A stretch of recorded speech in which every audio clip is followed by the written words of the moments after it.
Higit 200 milyong pisong rock shed project sa Cannon Road tinawag na walang kwenta ni Pangulong Ferdinand R. Marcos Jr. Report mula kay Rajuman Chanel Salazar.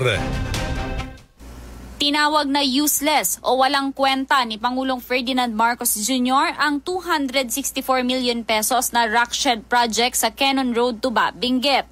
Batay kasi sa ulat ng lokal na pamahalaan, bumigay ang slope protection ng proyekto noong kasagsagan ng bagyong Emong at malalakas na ulan nitong Hulyo, dahilan para masira ang istruktura at pansamantalang isara ang isang bahagi ng Cannon Road na isa sa mga pangunahing daan papasok at palabas ng bagyo. Ayon sa Pangulo, tila itinapon lamang sa ilog ang milyon-milyong pondo ng gobyerno dahil hindi nagampanan ng proyekto ang layunin nitong protektahan ang kalsada laban sa landslide at rockfall. This is 260 million project. Useless. Parang tinapon mo yung pera sa ilog. Useless. To correct this will cost double that. That's my top of the head estimate. 500 million ito para ayusin.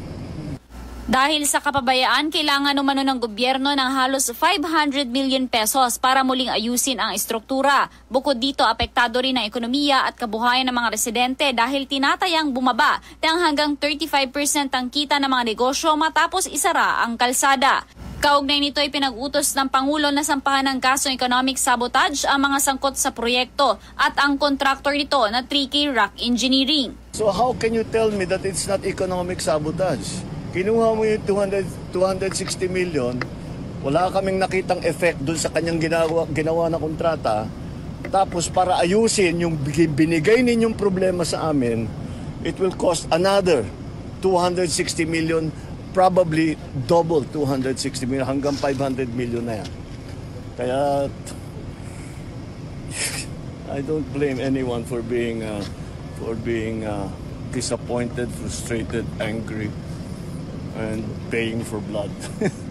Ang naturang proyekto na may habang 152 meters at 2 linya ay sinimula noong January 10, 2023 at idiniklarang tapos na noong April 13, 2025.